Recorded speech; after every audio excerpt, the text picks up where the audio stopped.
Humane Nature is an animal tourism podcast with discussions about animal abuse, injury, and medicine. Listener discretion is advised.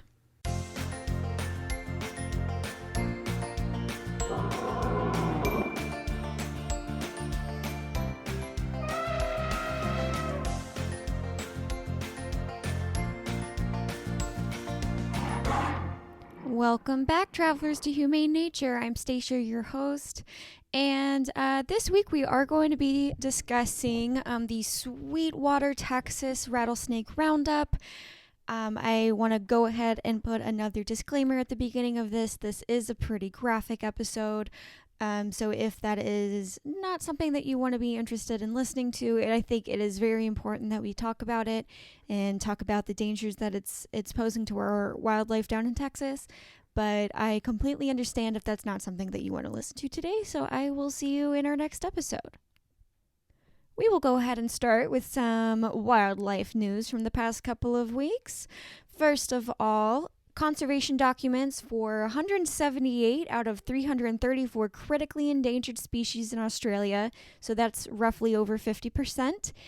The endangered species and habitats, these documents failed to mention climate change in any of them. 53% did not mention climate change at all, not even to mention that climate change had an effect or didn't have an effect. It was not mentioned.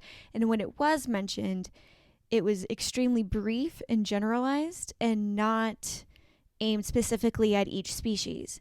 So this will limit what recovery efforts we will be able to do for these species later as information changes and science is updated about climate change in these areas. We won't have written down what needs to be done for these species and how climate change is affecting these critically endangered species in Australia. So this is something that from now on, all conservation documents should have listed how climate change is potentially affecting these species and what we need to be doing in order to protect these species and their habitats. Second of all, a study in Pennsylvania in the United States shows that humans are driving predators and prey into closer contact in forests as they try to avoid people. So in areas where humans have a higher density of population, they are driving deer into the habitats more closely to like coyotes and black bears and wolves and things like that.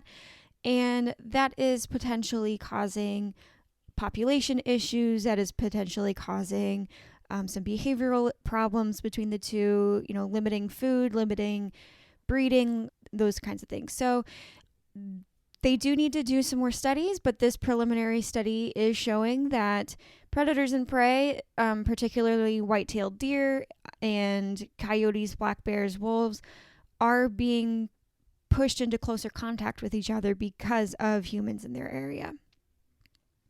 Finally, 40% of wild deer, that's wild white-tailed deer, in 4 U.S. states have been found to have antibodies for the COVID-19 virus, meaning 40% of these wild deer have had COVID-19, possibly spilling over from infected humans.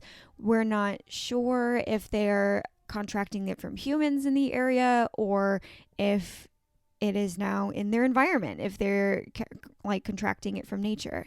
So this creates the potential for reverse zoonosis from humans to wildlife and back again, meaning we can be giving wildlife COVID-19 and they can be giving it right back to us. So that's a really big deal. We don't know how all these other species are reacting to COVID-19, if it's as deadly for them as it is for us.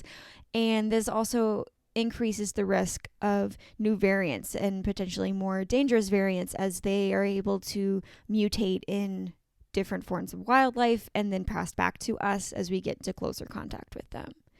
So because of the Omicron variant that is spreading, travelers are advised to avoid non-essential travel. I know Canada and the US have put out statements. A lot of European countries have put out statements, and I believe Australia as well. So selfishly, guys, get your vaccines. Get your vaccines and your boosters. I want to travel again. I haven't traveled since 2019. I haven't left the country since 2019.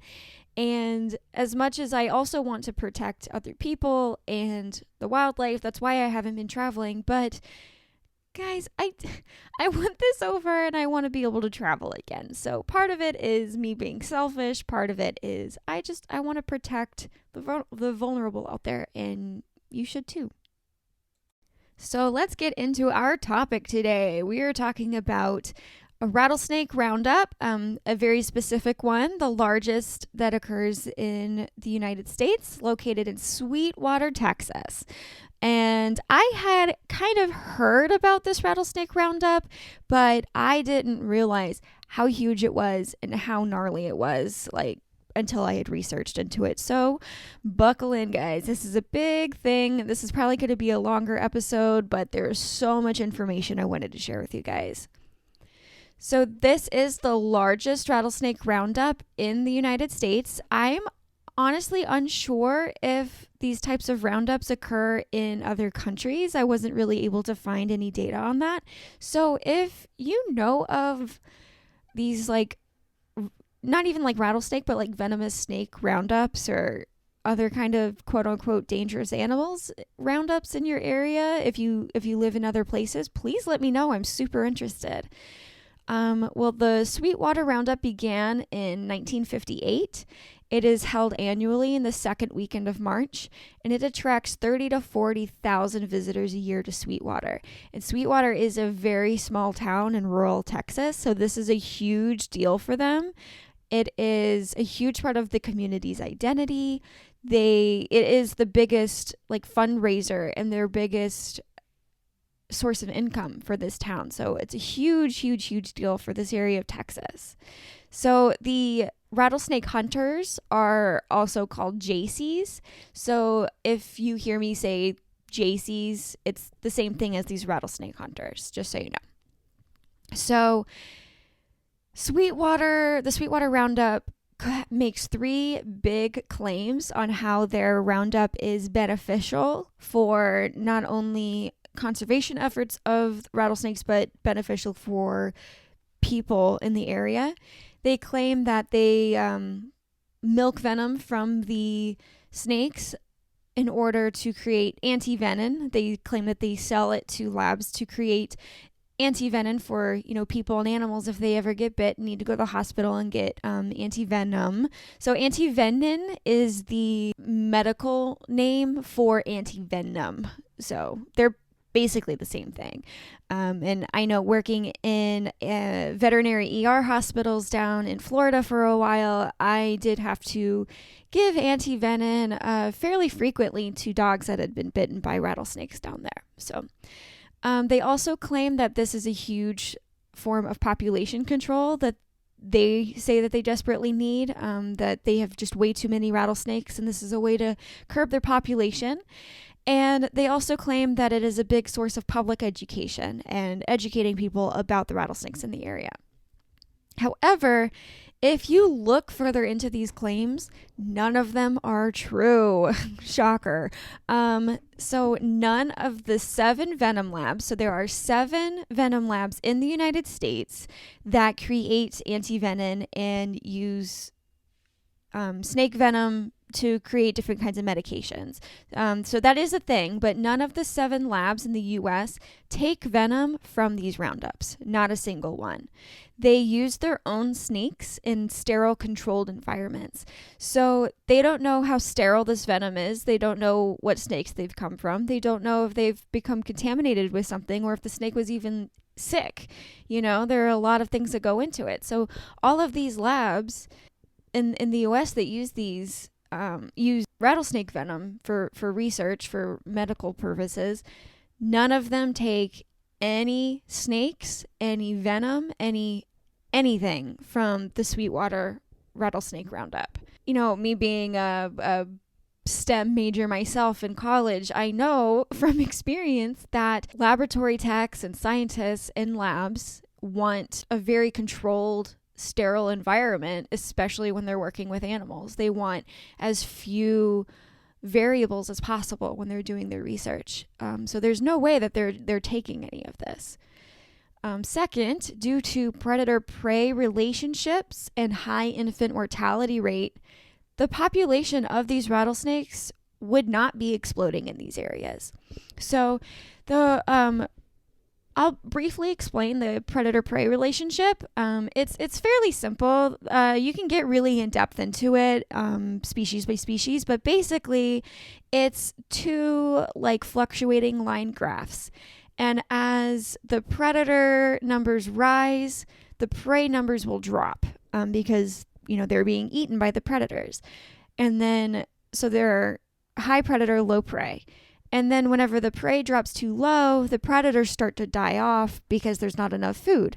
And then as the predators start to die off, the prey numbers go up until they reach a peak point, and vice versa. So it kind of looks like this big radio wave with these two alternating waves, and they kind of, balance each other out unless there's an outside influence on them, meaning these people catching these rattlesnakes that would otherwise be part of this predator-prey relationship. So, and then rattlesnakes also have a very high infant mortality rate. So a female snake can lay, dozens and dozens of eggs, but only a small percentage of these are going to survive to adulthood. Not all of them hatch. And then of those that hatch, very, very few of them survive very long. So that is why they lay so many eggs. And that's why so many animals out there will give birth to tons of young or lay tons of eggs, because they know not all of them are going to survive. So that, covers the population control. And as far as the public education, the education at this roundup is coming from the JCs, the hunters, instead of scientists. So you can imagine what kind of education they're giving people if you're trying to learn about the conservation of rattlesnakes from people who are paid to hunt the rattlesnakes instead of scientists who have actually studied them for a long period of time. So this spreads a lot of misinformation. If you watch any, videos on YouTube about these, which I recommend for more in-depth information if you're interested, I will warn you, a lot of them are extremely graphic because they're showing what they're doing to these snakes in the background. But they spread misinformation about snake breeding patterns. They'll, claim that the mothers will give birth to, dozens and dozens of live young. They spread misinformation about how often they eat. They often claim that they eat much less than they actually do because people, will put forth the argument that they're helping the, rodent population and helping to get rid of that. And the JCs are claiming that they're not actually helping that much because they don't eat very often, which is not true. They also spread misinformation about how they use gasoline in their environments, which we will get to in a moment. And they also spread extremely dated misinformation about how to treat rattlesnake bites. Guys, if you ever got bit by a rattlesnake, I don't want to say when, because very few of us will ever get bit by a rattlesnake, but if you are ever bitten by a rattlesnake, you do not want to, one, suck out the venom with your mouth, and you do not want to tie off the area. You don't want to, do the belt thing, and because what happens is, it will kind of keep the venom in that one spot. However, it will drastically increase the tissue damage to that area. So you are more like, say you were bit on the arm or the hand. If you try to suck out that venom, one, you're introducing bacteria into this open wound. And how snake venom works is it keeps your blood from clotting. So you are introducing all of this bacteria into this open wound where your body is unable to clot right away, which can lead to really high rates of infection, some really gnarly infections, because the human mouth is disgusting, guys. It really is. And if you tie it off, if you try to limit the spread of the venom, that venom is going to stay in your hand and your lower arm. You are more likely to lose that hand because that venom is going to stay there and just eat away at that tissue, rather than spreading so that it's like a lower concentration in a larger area and then get to a hospital to receive anti-venom. So, but these are the things that they're teaching people, that you want to suck out the venom and you want to, use a belt or a tourniquet or whatever to bind it off. And this is causing a lot of issues. This is causing people to lose limbs and die from snake bites in the area. So in Sweetwater, they have contests for the most snakes caught and also for the longest snake captured. So the winner for whoever, the JC that catches the most snakes in pounds will win $800 in cash.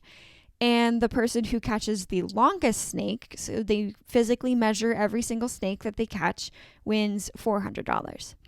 And then the Roundup purchases snakes from the JCs for $6 per pound. So they measure, or they weigh the snakes in pounds, and then they pay them $6 per pound, which is quite a bit of money, especially if you're catching, hundreds of pounds of snakes. In 2016, the Sweetwater Rattlesnake Roundup alone took in 24,262 pounds, or just over 11,000 kilograms of rattlesnakes in 1 year. Think of how many snakes that is that they're taking from the environment. Like, any person with any kind of conservation knowledge or biology knowledge knows that can't be good. That can't be good for the environment. And that just increases the risk of people getting hurt. That's a lot of snakes. So this is a 3-day event that draws in, the 30 to 40,000 visitors a year. And they bring in roughly $8.5 million US a year for this, for this small town. So it's a really huge thing. And this Rattlesnake Roundup contains a carnival, a beauty pageant, community dances, guided hunts, bus tours of rattlesnake dens, a gun, coin, and knife show, cook-offs, and a flea market, in addition to the skinning pit, which is the biggest attraction there. So it's not just about, killing the rattlesnakes, but the skinning pit, which we will get to in a bit, is the biggest attraction, and it's pretty disgusting. But it's like this huge community thing that's centered around the killing of these rattlesnakes. So these JCs will slaughter and skin the snakes, which are all Western diamondbacks. So the United States has two main rattlesnakes. So they've got the Eastern and Western diamondbacks. And in this one, we've got more than the two, but in this case, we're talking about the Western diamondback. These are the rattlesnakes at this roundup. The skinning pit, the main attraction, you can pay $20 to skin a snake, keep the skin, and then take a photo. And how snake's anatomy works, they will behead the snake. They will, cut the head off with a machete, but the snakes still have electrical currents running through their bodies even after they've been beheaded. There's, no way to know if they're still able to feel things or if it's just a remaining kind of muscle twitch. But after you kill a snake, whether by beheading or whatever else, snakes will still move around, and it's a pretty creepy thing to see. Not gonna lie, I have seen it myself after having to euthanize some pet snakes and stuff in my life as a vet tech at with working with vets that did some exotic animal care. But they will continue to move as if they're alive. And while they're still moving, they will skin them. They will remove the skin all the way down the snake. And there's no real way to tell if that snake can still feel this. But even if they can't, they want to skin them right away because it's like skinning a snake alive, the way that it's moving. And I can't imagine wanting to do that. Some snakes are still alive when they're skinned if they haven't been beheaded yet, or that's awful. Most of them are decapitated with the machete, but what they do, they just have a chopping block for snakes. They chop the head off right before they want to get skinned, and then the snake is still moving around. The skins and the meat are sold at the show, at the roundup. And they also have these shows where the JCs will taunt snakes to bite balloons and things, which is just awful. They're cornering these snakes, and a snake will usually only bite as a last defense. A snake will always want to escape, first and foremost. And so these people corner these snakes, taunt them by shoving a big balloon in their face over and over and over again until the snake, bites it and then pops the balloon, and it's this big event. So all of that is pretty gruesome and awful. Most of the JC hunters use the gassing method in order to catch the snake. So let's talk about the gassing method. They will spray gasoline on snake dens to force snakes out of the dens because the snakes are suffocating inside. And the snakes are usually hibernating at the time of the roundup. So these snakes are hibernating in the dens. They spray gasoline inside to make the snakes flee the dens because they're being suffocated, and then they are caught and brought into the roundup, to the skinning pit. This practice of gassing is banned from many states and is extremely harmful to wildlife and the environment. So I'm sure you can imagine, but let's get into it. Gasoline makes the dens uninhabitable after, forcing remaining snakes closer to residential populations for shelter. So that, probably further pushes this narrative that they have an overpopulation problem, because these snakes are unable to go to the dens because they'd suffocate inside from the remaining gasoline, and they're forced to take shelter under people's like porches and barns, things like that. And the state and local Fish and Wildlife are convinced they have a rattlesnake overpopulation problem in the area, but have not showed any evidence. They've not showed numbers. They've not done any studies. They're just kind of making this claim to allow this roundup to continue to happen. So gassing, there are other animals that will live in rattlesnake dens. There are turtles, different rodents, other kinds of reptiles and things. And this makes the area uninhabitable for them as well, not to mention the runoff of pure gasoline running into the soil, running into the local water. So it's just not a good idea all around. But the local Fish and Wildlife, they have in the past ignored evidence that gassing is harmful. Scientists have done studies and tried to report the evidence to them and tried to pass bills, like push bills and petitions and things that show that gassing is harmful to the snakes, to the environment, to other species that live in the area. And they have overturned every bill that have been passed their way. Local Sweetwater hunters also complained that Texas Parks and Wildlife are trying to shut them down. So the Parks and Wildlife are both ignoring the problem, but the local JCs are complaining that they're also trying to shut them down. So they're just fighting on both sides. And a 1992 study, so way back in 1992, found that the extensive commercialization of the western diamondback rattlesnake in Texas has a highly structured network of dealers and hunters, and the snake parts and products are highly sought in diverse markets. So there's a huge market in that area of Texas for rattlesnake skins, rattlesnake meat, rattlesnake different parts. And that's a huge problem. You think about the big diverse network for selling things like elephant ivory or wild cat skins like leopards and tigers and things. This isn't really any different. It's just they're just snakes, so people care about them less. And finally, Sweetwater does not have any limitations on the number of snakes each person can hunt each year. This is unlike any other game hunting or fishing.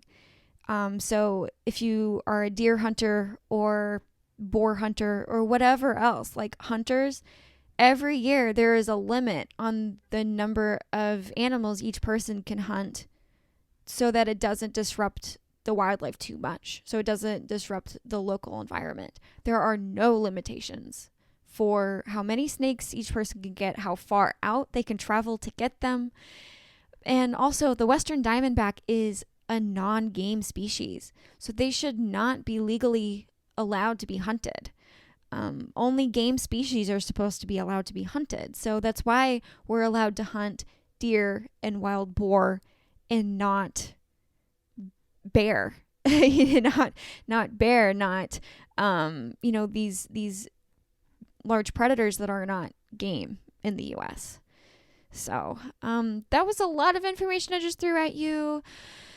Let's take a breather for a moment, and I will be right back, and we will talk about the ecological effects of this. We'll talk about some human psychology to snakes, which I find super fascinating, and some solutions that we can push. So I will talk about that right after this. When you travel, you should be protected, especially if you enjoy adventurous activities or wildlife tourism. That's where travel insurance comes in. I personally use World Nomads because their coverage makes the most sense for me. They cover injuries or illnesses, lost luggage, canceled flights, and even damaged electronics. Protect yourself and your trip with World Nomads travel insurance. Check if their coverage is right for you using the link in the description. If you're a frequent traveler, you need a travel credit card that works for you. I love my Chase Sapphire Preferred card because I earn miles by making my everyday purchases and 2 to 5 times the miles on travel purchases. I can book flights for a discount directly through the Chase app using the miles I have earned, allowing me to fly for free.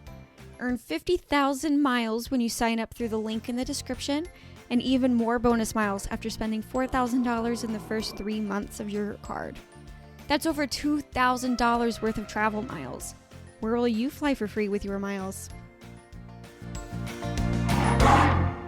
Welcome back, everybody. Thanks for listening to that. Once again, that does help support my podcast and my blog by you listening to those ads and clicking on the links in the description. I really appreciate your support. So now that we've talked about all the facts about what actually goes on at the Sweetwater Rattlesnake Roundup, let's talk about how it affects the local ecology in the area. So the western diamondback is the only snake people deliberately hunt and celebrate its extermination. Like, why? No one knows why. Texas has 11 snakes considered dangerous to humans, but only the western diamondback is hunted. They've got 26 species of snakes altogether and 11 that are considered dangerous to humans, including other species of rattlesnake. But only the western diamondback is hunted for these roundups, which makes absolutely no sense to me.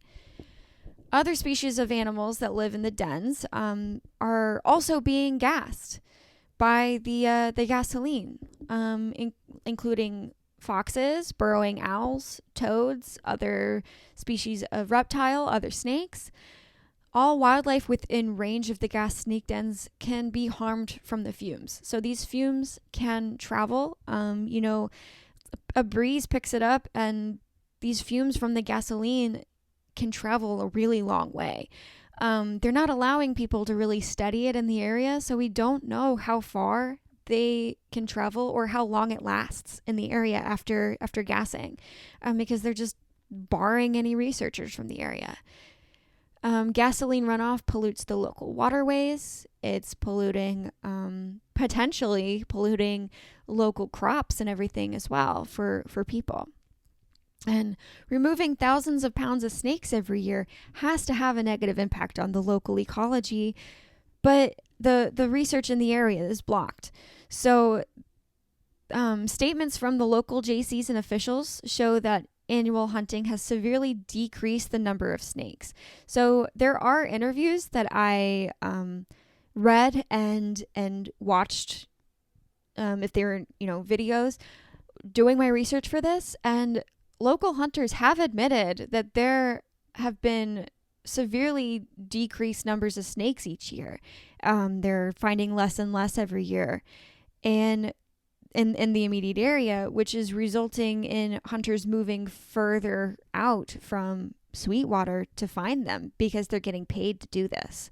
Remember, they're getting paid the $6 per pound of snakes that they're bringing in addition to the top prices of $800 and $400, depending on which price that they get. So, this is just crazy to me. Predators that feed on rattlesnakes can also suffer. So predators that feed on the rattlesnakes can suffer from starvation, because you're removing a huge portion of their food source, or poisoning from gasoline. So not all of the snakes that are gassed are going to be caught. Some of them are going to get away. And if a snake, being cold-blooded, has an extremely slow metabolism, so that gasoline can stay in its system for a very, very long time. So if you get animals such as roadrunners, large birds such as, different kinds of owls and hawks and eagles, coyotes, and king snakes, which is a non-venomous larger snake that eats rattlesnakes, they can suffer from starvation or poisoning from these roundups. Rattlesnake's prey can also overrun an area if the snake population is depleted. So think mice, rats, rabbits, lizards. So remember that predator-prey balance chart that I talked at the beginning? If you cause the predator numbers to severely drop, those prey numbers, the rodents and everything, are going to skyrocket because all of a sudden they have far, far fewer prey. They can cause huge problems with crops and wild vegetation and other animals in the area. So for an example, rabbits and mice and things eat constantly, especially, the herbivorous animals are constantly eating, and they can rapidly deplete the vegetation, the grass, the local ecology in an area if they're not being hunted, if they're not naturally being hunted. So this can cause other animals to starve because there's not enough vegetation to feed all the animals in the area. They also cause a lot of issues with local farmers with their crops. An adult rat can easily consume 25 pounds of grain in a year. Just one rat. And they can produce 10 litters of an average 8 pups. That is a potential 80 baby rats from one adult female rat. So you multiply 80 new rats by the 25 pounds of grain each, and you got a problem. They're eating grain storage, they're eating the live plants, the live crops, and by consuming a single female rat, one rattlesnake can save a farmer an estimated 2,025 pounds of grain in a single year. Just one rattlesnake, one rat. However, the farmer does need to allow snakes around where the rats are, which the grain silos, their crops and everything. For crops to thrive, for the local ecology to thrive, the snakes do need to be allowed to be around, because a snake is not going to eat your grain. A snake is not going to eat your corn, your wheat, your barley, your vegetables, whatever it is you're growing. But they will eat the rats and the rabbits and the mice that are consuming all of your crops. And not to mention the amount of disease that rats and mice can spread, especially. I didn't know if you knew this, but plague, bubonic plague is still a thing. It still exists, and you can still catch it. There is a cure for it now, but that's scary as hell to me. And hantavirus. So rats can spread disease to people, and they can spread disease to other farm animals like your cows, your sheep, your chickens. So just having a few snakes in the area can rapidly decrease the amount of rats, the amount of damage caused by them to your farm. The western diamondback does cause the most bites in humans per year. It kills about one person per year in the US. However, if you look at the actual numbers, 0.2%, not even a half a percent, so 0.2% of venomous bites result in death. And about half of these bites are considered dry bites, which means no venom is excreted. They just, bite and release without venom. So 0.2% of people who are bitten by a venomous snake that has released its venom can die. Compare that to 20 people a year dying from dog bites in the US. So 1 person a year versus 20 in dogs. But we're not killing off dogs. Well, I mean, I guess we kind of are in kill shelters and things, but we're not having these huge shows of dog roundups where we are slaughtering dogs and celebrating their deaths. That's just not happening. And how many of these bites that are causing problems are happening during the hunting seasons? How many of these bites are occurring during these rattlesnake roundups? There's no data because we're not allowed to research it. They bar and threaten people who are against them, against the roundups. They bar researchers and scientists, and we all know that something shady is going on when a scientist is banned from researching it in an area. So just keep that in mind. These roundups could also be causing guided evolution. That is a question that researchers have put out. Could stronger and more aggressive snakes be evolving because they're the ones that survive each year? So the weaker snakes, the snakes less prone to biting are potentially the ones being caught, and the stronger and more aggressive snakes are surviving by getting away and then breeding, passing on those traits of aggression. So that is also something to think about. So let's also briefly talk about the human psychology to the snake. So this dates back thousands of years. As long as people have been around snakes, there have been, a human psychology to the snake. So due to religion, particularly Christianity, you're talking about how Satan took the form of a snake in the Garden of Eden and tricked Eve into, eating the forbidden fruit, and then they got kicked out, and that paints snakes as malicious and evil, and that sticks with you. You learn that as a young kid that the snake is evil. You can easily start to think that all snakes are evil. Different folklore throughout multiple different cultures. And Hollywood. Think about movies like Snakes on a Plane or Indiana Jones or, any of these other movies that are portraying snakes as evil and extremely dangerous and aggressive and all these other things, especially rattlesnakes. This fear of snakes is passed down person to person. They have done studies in the past. I did learn about this a little. I am not an expert on it, but about how different fears and phobias, they are not sure how much of it is nature versus nurture, but how it is often traced through families. They don't know if you can actually genetically inherit a fear or a phobia of something, or if you grow up watching a parent, a sibling, whatever, be extremely fearful of something, and then you learn that from them, that being nurture. So there are a lot of studies that go into that, not just about snakes, but about other huge phobias that people seem to have, were snakes, spiders, deep water, even clowns. For me, I'm terrified of clowns. No idea where it came from, but the psychology of phobias is extremely interesting. But anyway, back to the snakes. Typically, this fear is based on misinformation. So very rarely a person who knows a lot about snakes are afraid of them. They could be careful around them. They could be hesitant or cautious, but that's not the same thing as fear. The misinformation is usually what drives the fear.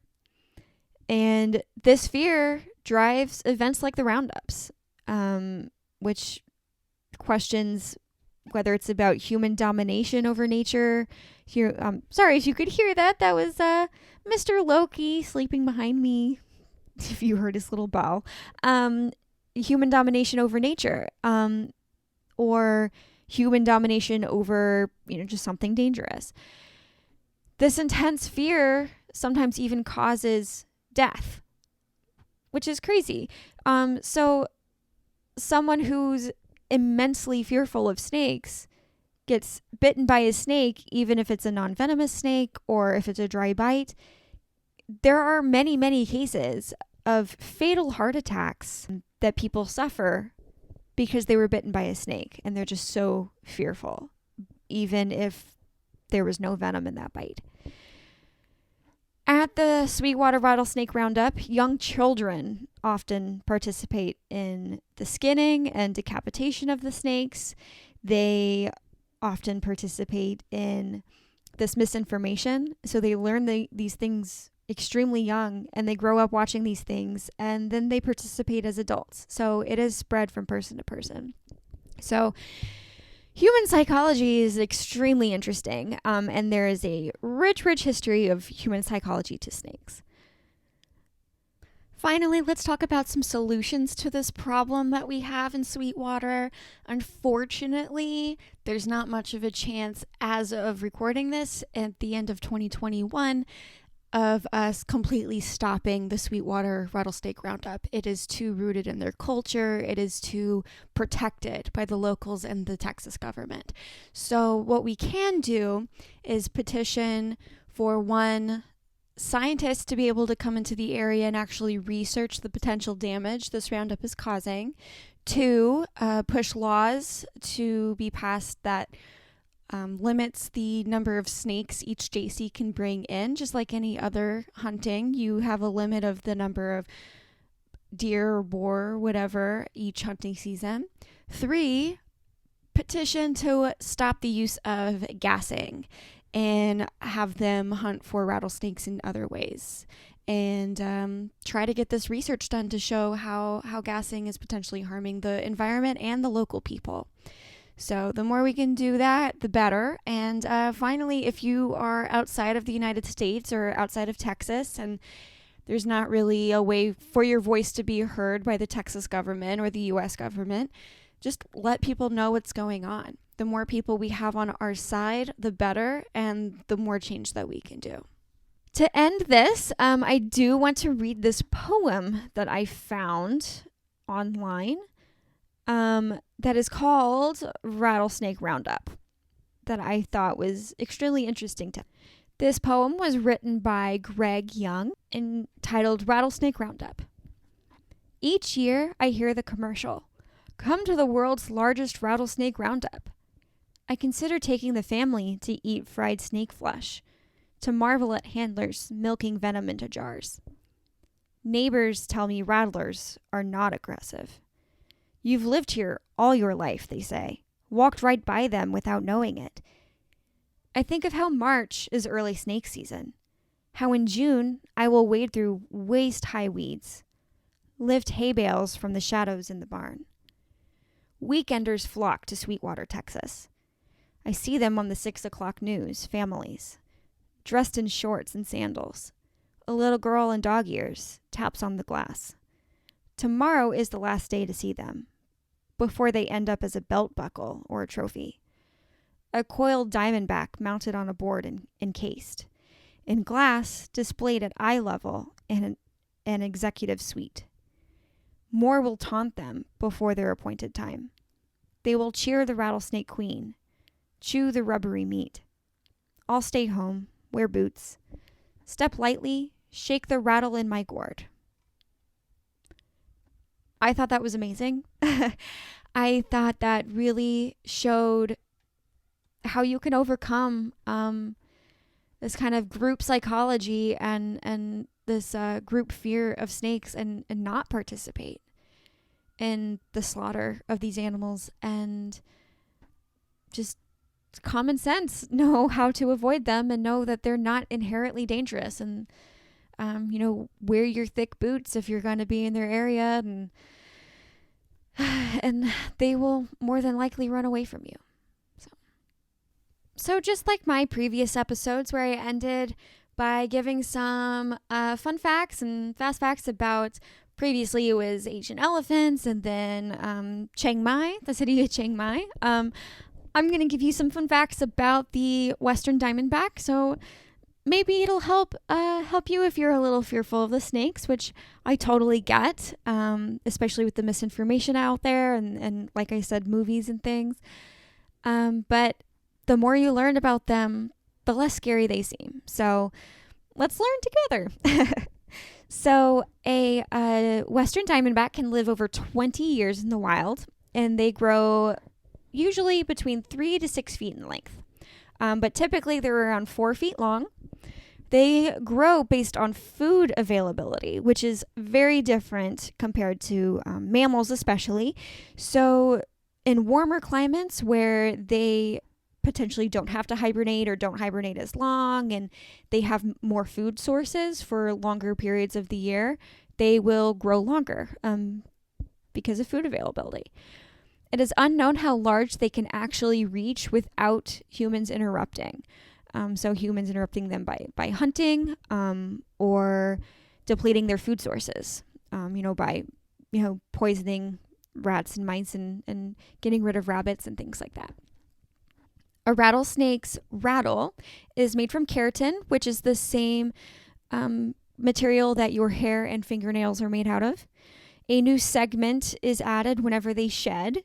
So potentially their rattle can get longer the older they get, but they can also lose segments fairly frequently. So the segments they're kind of loosely attached to each other. If you have ever seen like a rattlesnake rattle that's obviously not on a rattlesnake anymore, they're really, really cool. So these segments are kind of loosely connected to each other and can pretty easily break off by them shedding or by them, being hunted or whatever. So it's not always accurate to determine how old a rattlesnake is by counting their rattle segments, which is what a lot of people like to say. They shake their rattles as a warning when they are about to strike. So if you ever hear, if you're ever in rattlesnake territory and you hear the rattle, stop what you are doing, try to locate that rattlesnake and back away. They will almost always only strike when they cannot escape. So you have either purposefully, hopefully not on purpose, cornered the snake, and they're giving you a warning that they're about to strike. So they use their rattles to warn when they're about to strike what they deem as a threat. So they do not do this when they are hunting for their prey. They can shake their rattle back and forth 20 to 100 times per second. That's so fast, 20 to 100 times per second. And again, only used when escape is not an option for predators or other large animals. So that includes us. That includes like a horse or a cow that may be about to step on them. Rattlesnakes or the Western diamondback give birth to live young, which is highly unusual for reptiles in general. Usually about 14, but they can give birth to up to 25 in early fall, roughly every other year. So they typically don't give birth every year because it takes a lot of energy. It depletes a lot of their, fat sources from food, and they could starve to death if they do it every year. When the snake is born, it is fully developed and independent. So they're born, they take off, they start hunting for themselves. However, they do follow their mother back to the same den during hibernation, typically. So if you find a den full of snakes, they will often be related, different generations of snakes. They are ovoviparous, sorry if I butchered that, which means they produce eggs that hatch inside. So rattlesnakes or the western diamondback do technically have eggs like every reptile does, but they keep the eggs inside. The babies hatch inside, and they're kind of like, they're not a hard shell egg, they're kind of like a jelly, like fish egg almost. They hatch inside the mother, and then the mother gives live birth. They can survive 2 years without eating. That, cold-blooded life. They can survive 2 years without eating, but usually eat either several weeks to a couple of months apart. So they will usually eat like once a month or once every other month or so, depending on food availability and how big they are. They use heat and smell to observe the world around them and to hunt. So they have very poor eyesight. They don't really hear the same way that we do. They don't hear like auditory wavelengths.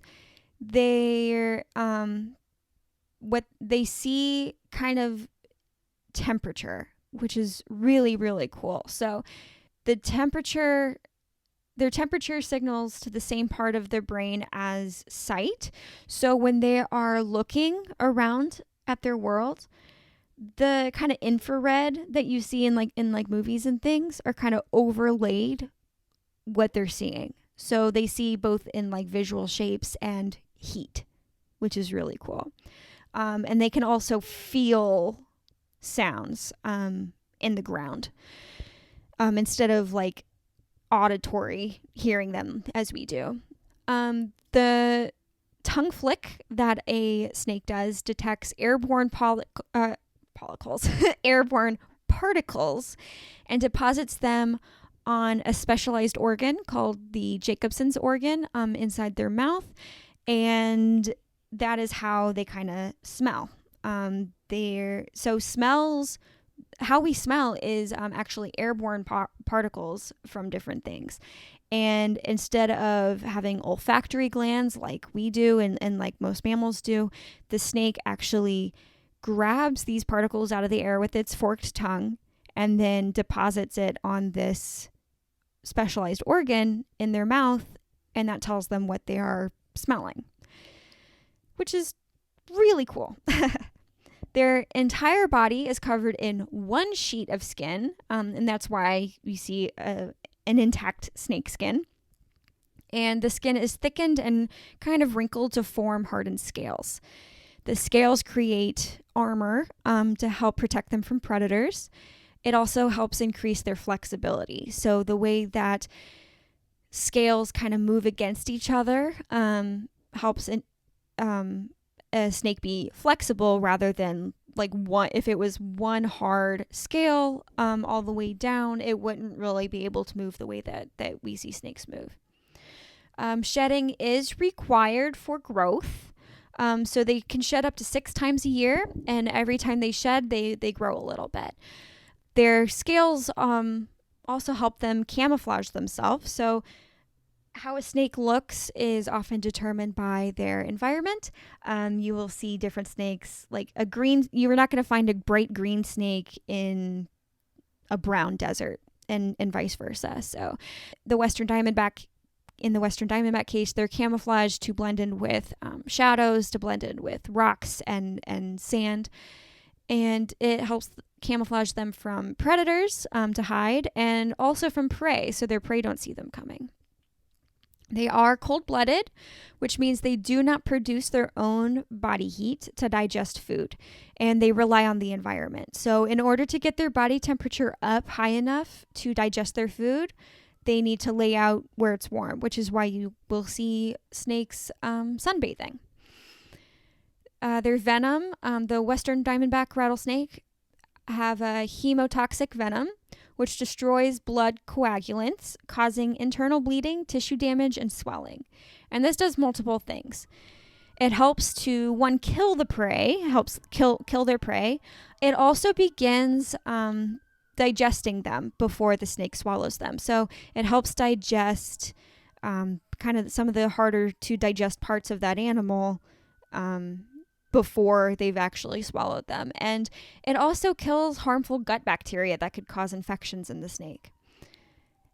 They have up to 7 different sets of fangs in different stages of development. So if you think of a shark jaw and how they've got multiple layers of teeth, the western diamondback is kind of similar. So it will have up to 7 different sets of fangs kind of behind each other, similar to a shark, in different stages of development. So they will be, not as big or not as hard or not as fully formed. They can strike up to 175 miles per hour or 282 kilometers per hour. However, they can only strike items or prey directly overhead due to how their heads move, and how their fangs work and the location of its eyes. So if you see a snake, it can really only strike you if you are directly in front of it or directly overhead it. So if you stay out of its way, even if it wanted to, it's not going to strike.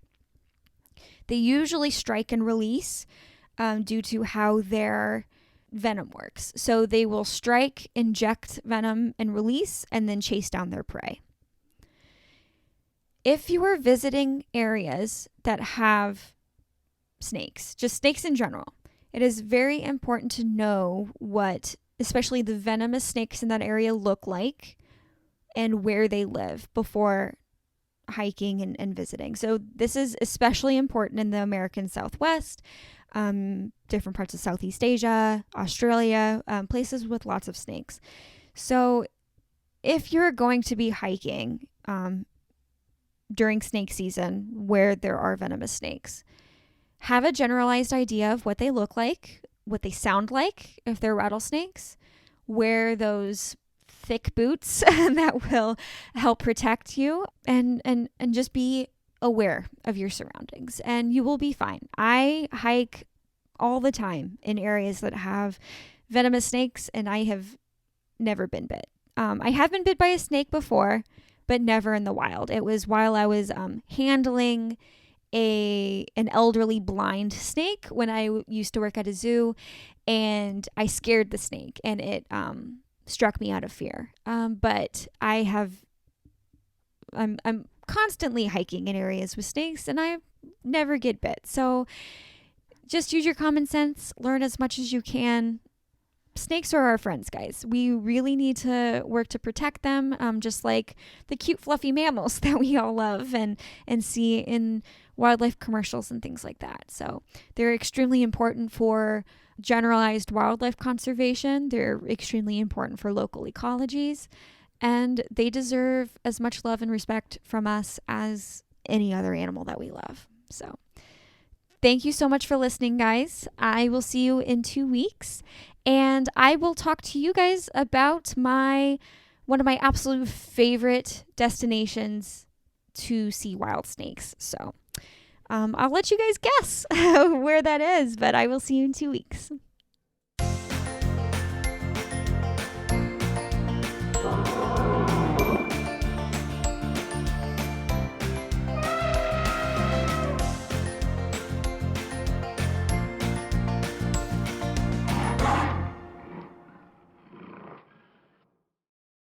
Sources for today's show can be found in the show notes.